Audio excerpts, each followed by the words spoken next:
All my pleasure today, gentlemen. To my left, super middleweight prospect, nazheem. To my right, trainer, Jamie Kennedy. So all my pleasure. Thanks, gentlemen, for giving me some of your time out of camp today. And it's third time in camp today, so serious stuff, I'm told. Yeah. Right, Taz, I find it fascinating. Even Adam Smith from Sky deemed you as a prospect. A very different type of guy. Taz the Deem. Brilliant at CrossFit, fantastic at weightlifting. Prospect. In your infancy, it must be described as 3 amateur fights and 4 professional fights. How did, in a short space of time, did you become a prospect? Yeah, so as soon as I came back from CrossFit, I told Jamie I was serious and I wanted to give it my all. So straight away we were just straight into training, because obviously I was already fit.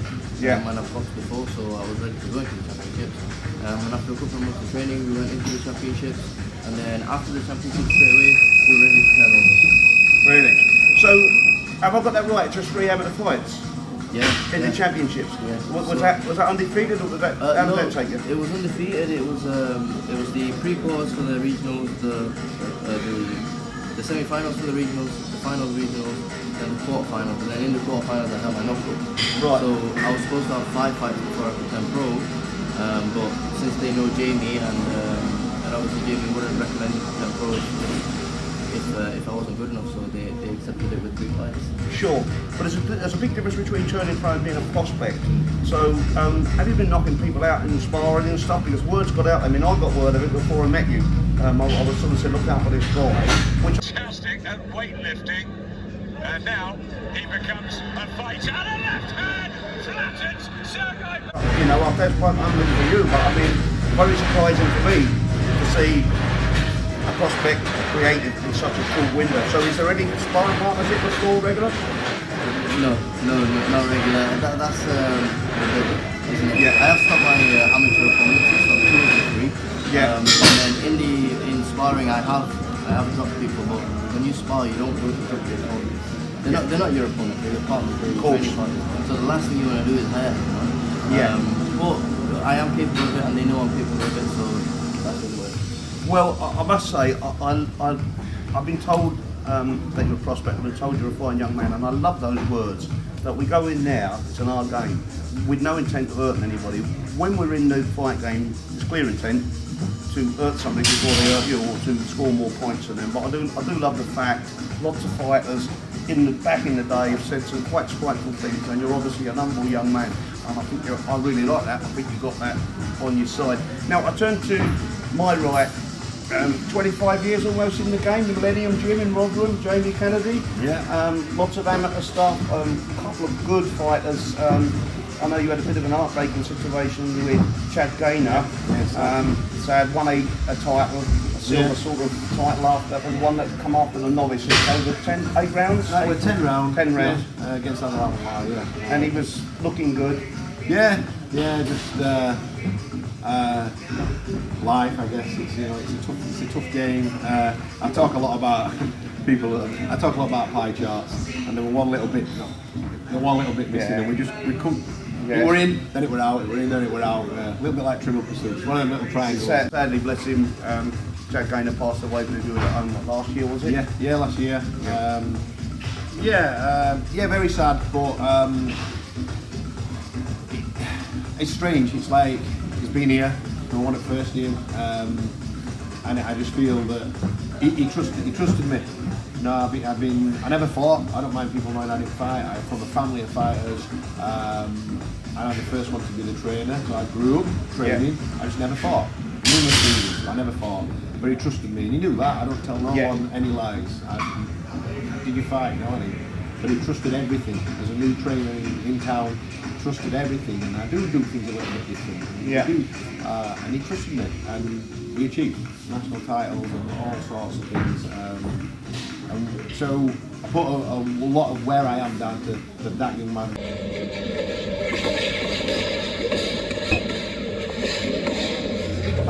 He's a big part of Millennium. He's a big part of, and I think that's why I get so upset, because he's a big part of me, and a lot of my conversations are about times with Chad, times with Maxi as well. Who's a good fighter, challenge for what, central area title recently. Area, put up a good fight, I'm told. Scotty Cardo, I mean, gosh, that's some years ago now. Well, yeah, very good fight, very early in his career. What a great fight, and then things happened in his life, and he moved away, but we're still good friends. Yeah.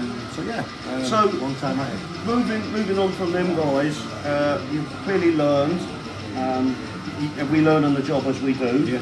And you just said something there, honesty, and to have any partnership has honesty's got to work from both fighter and trainer, right? Yeah. And now tell us something. I look at you and you're a fit, set, strong-looking guy. Probably more thicker, set and stronger looking than a normal boxer, but there's another sport behind that. Explain us what that is, please. Yeah, so I think I was about 14 when I moved to CrossFit. And CrossFit was just downstairs where boxing gym is. It's still there now. And CrossFit's basically, it's a test of fitness. So you take the 12 components of fitness, CrossFit just tests that. Yeah. And then if you qualify for the games, which is basically like the Olympics of the sport, I was doing it to be the best. Well, how far did you get? So as a teenager, I got to, in the Open I was second in the world. At the Really? I was Second in the world? Yeah, and then at the games I was... Serious athlete, yeah? Yeah. See why he's a prospect, can't we? Yeah, and at the games I was sixth in the world. That was as a teenager. But then, because I've done so much weightlifting and CrossFit, I was good at weightlifting in general. So then I did weightlifting on its own. So then I was part of Team GB.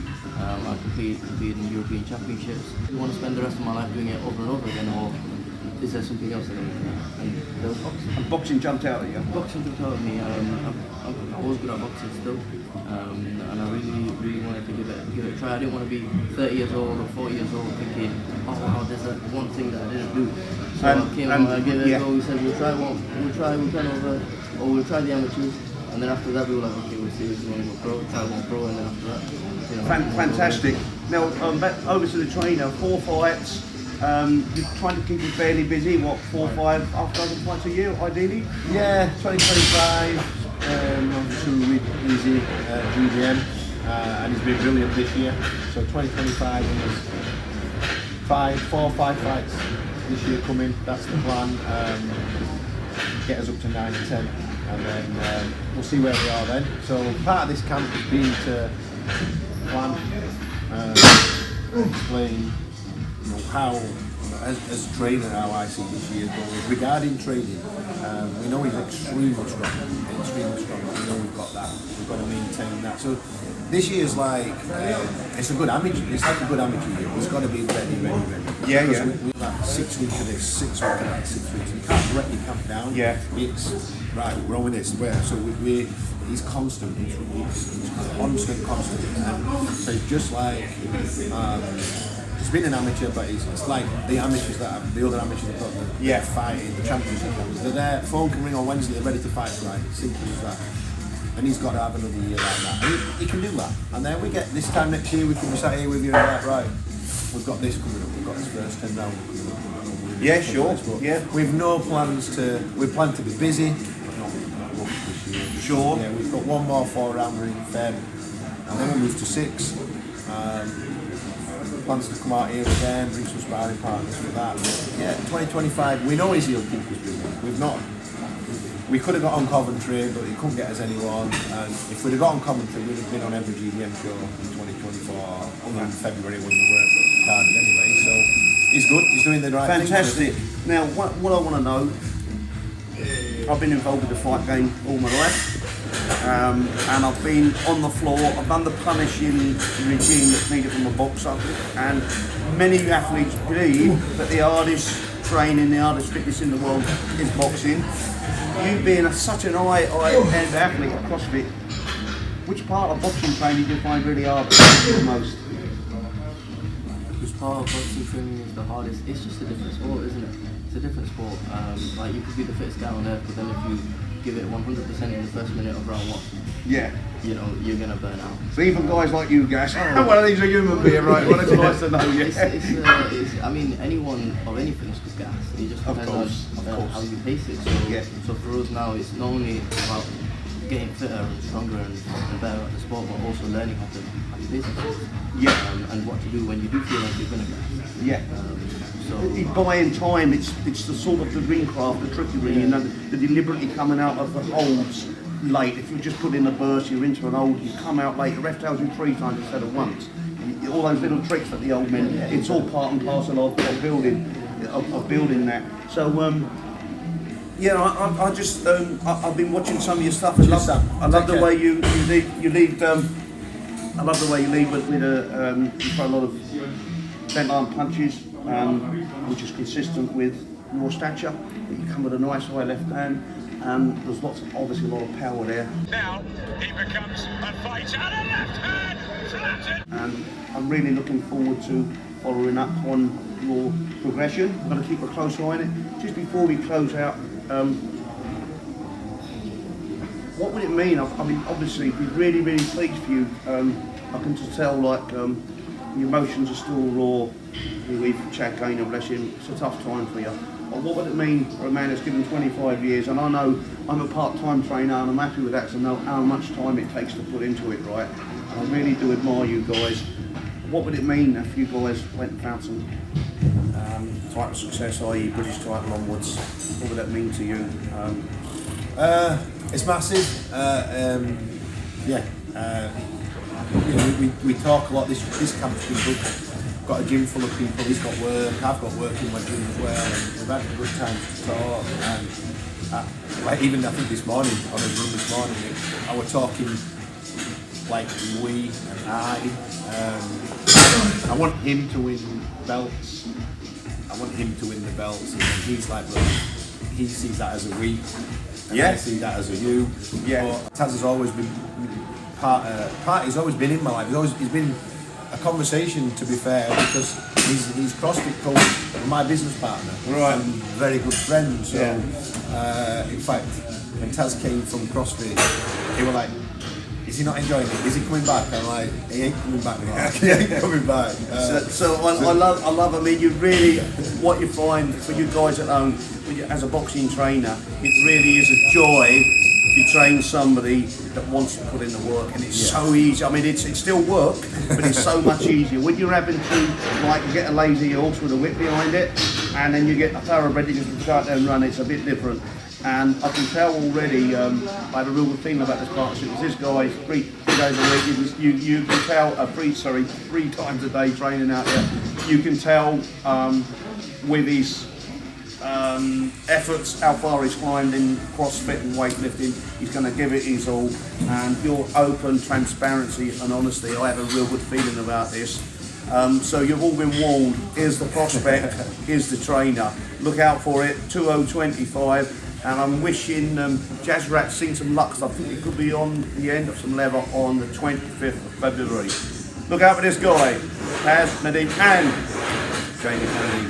Thanks for tuning in the meantime. A very different type of guy, Taz Nadeem.